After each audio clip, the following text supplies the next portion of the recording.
Hi everyone, in this lesson we're going to look at trendy fashion words. These are words that I'm hearing used a lot now around our times. So let's have a look through the words and learn them one by one so we can sound really cool and fashionable.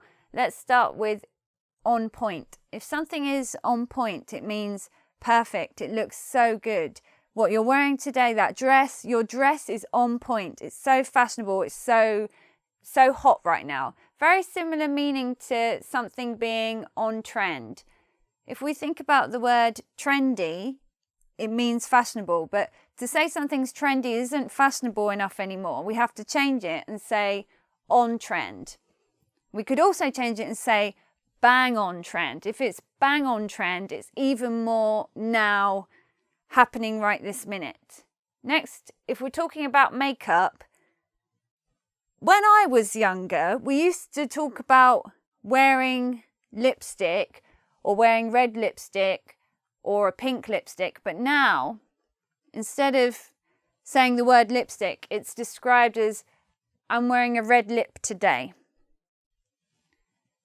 And the same thing, instead of saying eyeshadow, oh, I bought this eyeshadow, it's blue, look at it on my eyes. You don't say that because it doesn't sound fashionable enough. It doesn't sound like you know about makeup. So what people who know about makeup say is they say, oh, today I'm wearing a smoky eye.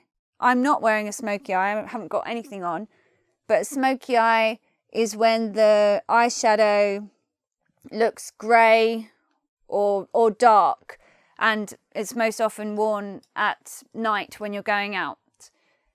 You get your eyeshadow these days in palettes, and instead of wearing just one eyeshadow, like wearing a pink eyeshadow, the eyeshadow palette comes with about, well, as many as you want, I suppose, but from 4 to 12 eyeshadows. And what they do is they put on the different eyeshadows from the palette. So they'll talk about creating the smoky eye from palette number 3 or whatever.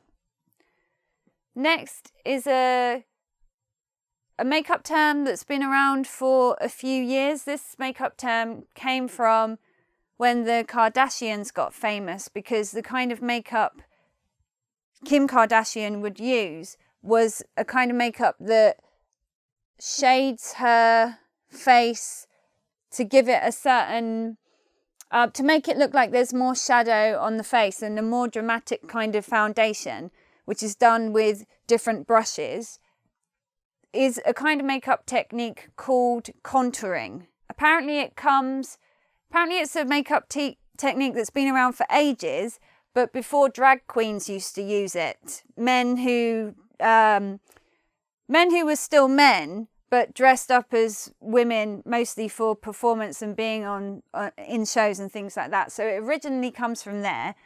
And I did experiment with contouring. I once watched a few too many YouTube beauty videos and it all went terribly wrong. So moving on from contouring. Next we have drugstore makeup. In England, we don't have drugstores. We have pharmacies where you go and buy your medicine and you can buy toiletries, but we don't have drugstores. We have chains of drugstores, for example, Boots or Superdrug, and you can go in there and buy makeup, but we never call those places drugstores. Yet when people talk about makeup now, the younger generation, they will talk about buying drugstore makeup, which means the kind of makeup that only costs you a few pounds to buy. It's not the really, really expensive makeup, and you can buy it easily close where you live.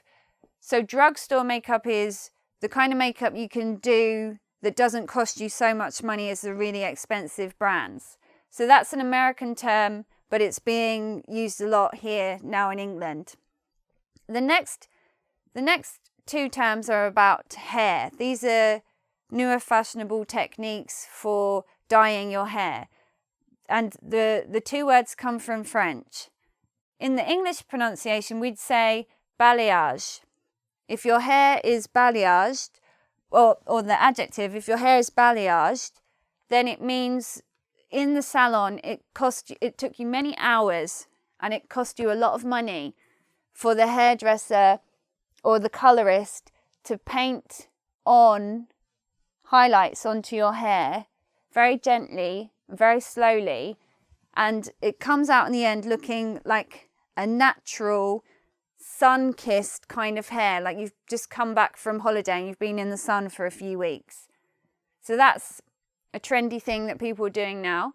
And the next hair term is ombre. When your hair has been dyed in the style of ombre, it means that your hair fades from one color to another. So it could be that you're blonde on the top and your hair fades to brown at the bottom, or it could be the other way around.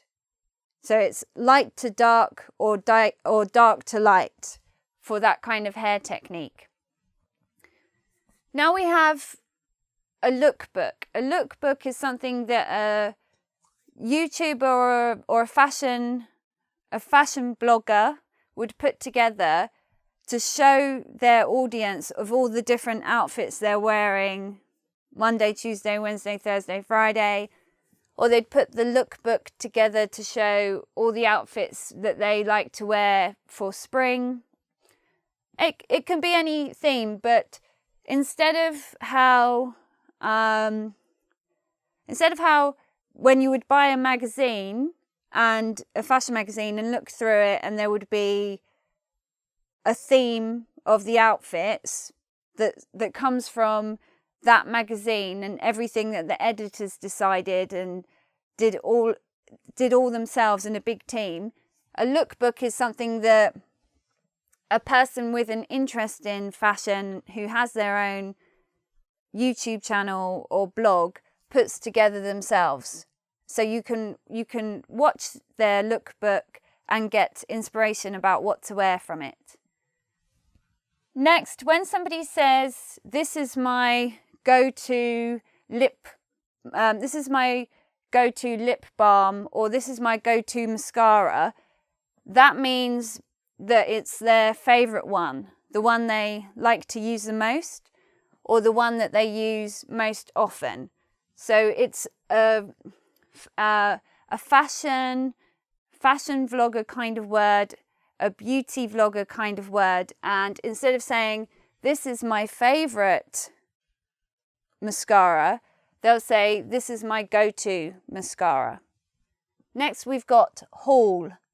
A haul is when you go to a particular shop and you buy loads and loads and loads of stuff there. It could be that you go to a particular drugstore, Boots in the UK or Superdrug in the UK, and you buy lots and lots of makeup from the same place. That's then a haul. Or it could be you go to a particular shop. You went to Topshop, which is a fashion chain here in the UK, and you bought so much stuff, it was a haul. Next, we've got dressed down. When you're dressed down for something, you didn't wear your best outfit, your most expensive outfit, your most formal outfit. When you're dressed down, it could be that you just went wearing jeans and a t-shirt and trainers. It doesn't mean that you didn't make any effort. It just means that today you're just wearing something relaxed. You're not trying too hard. So for whatever you're doing, perhaps you go to work, but on Fridays you're dressed down. You don't wear such formal clothes. Now, a more common meaning for dressed down is to give someone a dressing down, and it's important to know because it has a totally different meaning. When you give someone a dressing down, it's like you're telling them off for something. It could be your boss dressing you down at work, telling you didn't do something exactly right. But in terms of fashion and beauty, dress down is about what you're wearing and how much effort you're putting into it. And the last word here is date night. This also comes from the US. Date night is when you go out with your boyfriend or your boyfriend. I don't think men use the term. Date night is when you go out with your boyfriend and you go and do something together as a couple. You go out to eat, you go to the cinema, whatever it is you do together. And when you go on a date night, you wear special clothes, or you try and look more sexy or more attractive than normal. So you could talk about your date night outfit. What you're wearing on date night is the opposite kind of clothes to what you wear when you're dressed down. When you're dressed down, you haven't got anybody to impress. It's not important. But on date night, you want to look good. And the last idea I want to talk about here is quite funny. It's this idea that behind all the glamorous Instagrammers that always put pictures up of their really cool outfits and their on-point shoes, behind every one of those glamorous, fashionable women, there is a boyfriend who has to take their picture wherever they go. If they go to a lovely sunny beach, the boyfriend is there for hours taking hundreds of pictures until he gets the one that looks on point and looks perfect. So behind all these fashionable, glamorous women, always remember the boyfriends of Instagram. Thanks for watching, and now you can do the quiz on this lesson. Join me again soon. Bye.